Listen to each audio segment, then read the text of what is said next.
इतिहास किसे कहें? भारत में जो कथा कहानियां सुनाई जाती है, क्या वही भारत का इतिहास है? भारतीय इतिहासकार निष्पक्ष नहीं है, क्योंकि बचपन से उनके दिमाग में एक विशेष धर्म की आस्था और मान्यता भरी गई है। इसलिए इतिहास का संशोधन करके तथ्य सामने भी आए तो केवल अपनी आस्था के कारण फर्जी कहानियों का मिथ्यावादी मान्यतावादी इतिहास हम पर थोपते हैं। उन्हीं इतिहासकारों का फर्जी इतिहास पढ़कर कुछ धार्मिक व्यक्ति मेरे वीडियो के कमेंट में ये लिखते हैं कि बुद्ध काल्पनिक है। पहली बात, मैं किसी धर्म के पक्ष में नहीं हूँ।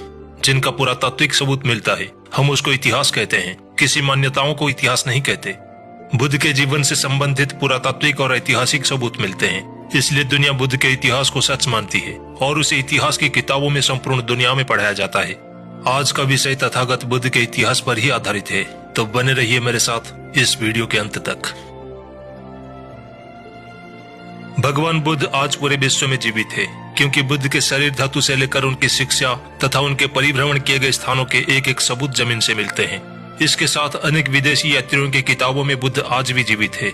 आज के वीडियो में भगवान बुद्ध के अस्तित्व के पहले प्रमाण के संदर्भ में जानेंगे, यानी भगवान बुद्ध की अस्थियां भारत में कितनी जगह से प्राप्त हुई है। बौद्ध साहित्य के अनुसार भगवान बुद्ध के महापरिनिर्वाण के बाद उनके अस्थियों के प्रति अपने अधिकार के लिए 7 राज्यों में विवाद हुआ था। यह विवाद मगध नरेश अजातशत्रु, अल्लकप्पा के मल्ल, रामग्राम के कोलिय, पावा के मल्ल, कुशीनारा के मल्ल, कपिलवस्तु के शाक्य और वैशाली के लिच्छवी साम्राज्य में हुआ था। जब विवाद सुलझ गया तो बुद्ध अस्थियों को 7 भागों में वितरित किया गया तथा 8वां हिस्सा बेटद्वीप के द्रोण नामक श्रमण को दिया गया था, जिन्होंने इस विवाद को सुलझाया था। तो इस प्रकार 7 राज्यों की जनता ने भगवान बुद्ध की अस्थियों को स्थापित करके कुशीनगर, पावागढ़, वैशाली, कपिलवस्तु, रामग्राम, अल्लकप्पा, राजगृह और बेटद्वीप जैसे 8 प्राचीन नगरों में भारतीय परंपरा के अनुसार बौद्ध अस्थियों पर स्तूप बनाए। भगवान बुद्ध के महापरिनिर्वाण के 213 वर्षों के बाद सम्राट अशोक ने बौद्ध धर्म के प्रचार हेतु तथागत बुद्ध द्वारा दिए गए 84,000 देशनाओं को प्रज्वलित करने के लिए रामग्राम स्तूप के अलावा अन्य 7 स्तूपों से बुद्ध अस्थियों को निकालकर उन्हें 84,000 भागों में विभाजित किया और प्राचीन भारत की चारों दिशाओं में धम्म प्रचार की सिंह गर्जना की। और इसके प्रतीक के स्वरूप में चतुर्मुखी सिंह स्तंभ का निर्माण सम्राट अशोक द्वारा किया गया था। 12वीं सदी में जब बौद्ध धर्म का पतन हुआ तो बौद्ध धर्म के उन तमाम अवशेषों और विरासत को नष्ट किया गया तथा रूपांतरित किया गया। लेकिन इन सब के बावजूद हम 19वीं शताब्दी में भारत आए अंग्रेजों के ऋणी है, क्योंकि एक ब्रिटिश अधिकारी अलेक्जेंडर कनिंघम ने भारतीय पुरातत्व सर्वेक्षण की स्थापना की और प्राचीन बौद्ध स्थलों की खोज में उल्लेखनीय उपलब्धियां हासिल की। तो चलिए जानते हैं भगवान बुद्ध की अस्थियां भारत में कौन से स्थानों से प्राप्त हुई है।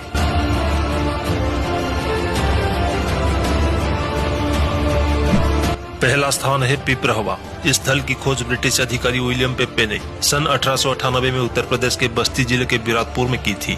वहां मिले अस्थि कलश पर लिखे हुए धम्मलिपि इंस्क्रिप्शन से यह स्पष्ट हो गया कि यह भगवान बुद्ध का अस्थि कलश है। आज यह कलश दिल्ली में राष्ट्रीय पुरातन संग्रहालय में संरक्षित है।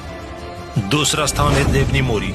यह स्थान मध्य गुजरात के अरौली जिले में शामलाजी गांव से 2 किलोमीटर दूरी पर देवनी मोरी नामक स्थल में प्राचीन बौद्ध संग्राम के अवशेष हैं, जहां भगवान बुद्ध का अस्थि धातु संरक्षित कलश मिला है। इस कलश पर धम्मलिपि में 17 राजाओं द्वारा भगवान बुद्ध की अस्थि धातुओं को संरक्षित करने का वर्णन है। आज यह कलश बड़ौदा विश्वविद्यालय के पुरातत्व विभाग के संग्रहालय में संरक्षित है। तीसरा स्थान है धम्मराजिक स्तूप। धम्मराजिक शब्द धम्मराज शब्द से संबंधित है और धम्मराज का अर्थ भगवान बुद्ध होता है। बनारस के राजा चैत्य सिंह के शासनकाल के दौरान इस स्तूप में एक धातु संरक्षित कलश मिला था। राजा के प्रधान ने किसी महान साधु की अस्थियां समझकर उसे गंगा में विसर्जित कर दिया था। स्तूप को ध्वस्त कर दिया और बनारस घाट तथा बाजार निर्माण के लिए यहाँ के ईंटों का इस्तेमाल किया। बुद्ध के इतिहास की हत्या भारत में भारतीय द्वारा इसी प्रकार की गई है और आज इनके वंशज किसी और पर इल्जाम थोपकर अपने पूर्वजों का बचाव करते हुए नजर आते हैं।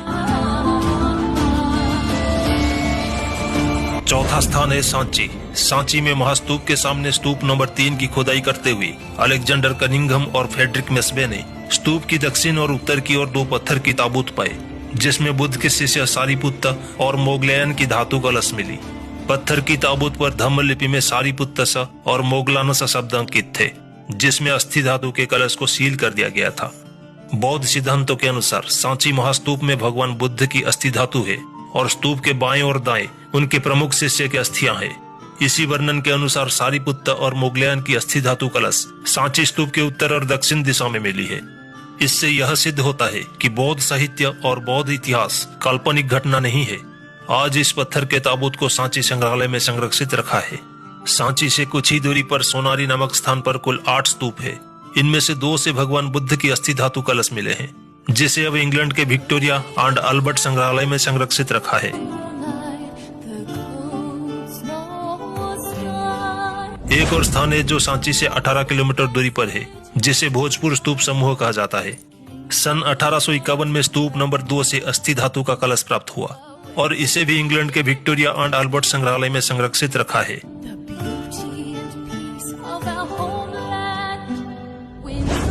भोजपुर स्तूप समूह से 5 किलोमीटर की दूरी पर अंधेर नामक एक स्तूप समूह है, जहां से भगवान बुद्ध का अस्थि धातु संरक्षित कलश मिला है।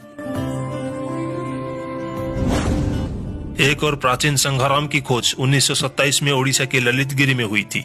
यहाँ के महास्तूप में भगवान बुद्ध का अस्थि धातु संरक्षित कलश प्राप्त हुआ है।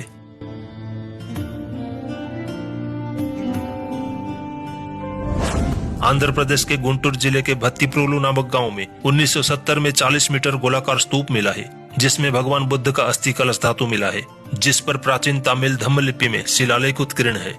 उस कलश को मद्रास संग्रहालय में संरक्षित रखा गया है और मुंबई के विश्व प्रसिद्ध ग्लोबल विपस्सना पगोड़ा स्तूप का निर्माण इसी अस्थि धातु पर किया गया है। इसी प्रकार महाराष्ट्र के नालासोपारा में भी बुद्ध की अस्थियां मिली है। बौद्ध साहित्य के अनुसार सम्राट अशोक की धम्म प्रचार की योजना के अनुसार 5 अवशेष महाराष्ट्र को प्रदान किए गए थे।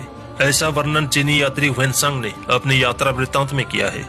अशोककालीन स्तूप प्राचीन सुपारक बंदरगाह यानी आज के नालासोपारा में मौजूद है। इस स्तूप की खुदाई आर्कियोलॉजिस्ट पंडित भगवान दास इंद्रा जी ने 1892 में की थी। यहाँ से प्राप्त कलश में पत्थर, तांबा, चांदी, हीरे और सोने के पात्र एक एक करके रखे गए थे। साथ ही महाराष्ट्र के कोल्हापुर शहर के पास ब्रह्मगिरी पहाड़ी पर खुदाई के दौरान एक पत्थर की मंजूषा मिली थी। हालांकि गैर जानकार लोगों की लापरवाही के कारण अवशेष नष्ट हो गए। प्राचीन विदेशी यात्रियों के द्वारा वर्णन किया गया शहर हिप्पोकोर कोई और नहीं बल्कि आज का कोल्हापुर शहर है। इसके अलावा महाराष्ट्र के अन्य जगह पर भी बुद्ध की अस्थियां मिली है, जैसे कि उस्मानाबाद में स्थित प्राचीन तगर नामक स्थान पर तथा मुंबई की कनेरी गुफा में भी स्वर्ण मंजूषा के अवशेष प्राप्त हुए हैं। इन सारे सबूतों से यह सिद्ध होता है कि बुद्ध सत्य है और बुद्ध का इतिहास भी सत्य है। इसलिए बुद्ध का इतिहास संपूर्ण दुनिया में पढ़ाया जाता है।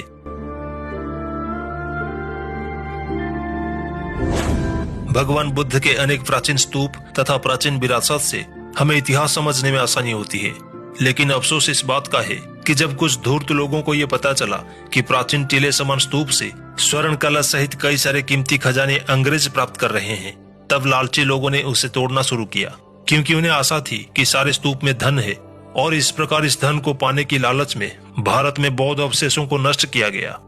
मेरे कमेंट में बुद्ध को काल्पनिक बताने वाले मैं आपसे ये पूछना चाहता हूँ, क्या आपके काल्पनिक देवी देवताओं को इतिहास बताने वाले उनका कोई पुरातात्विक सबूत आपके पास है?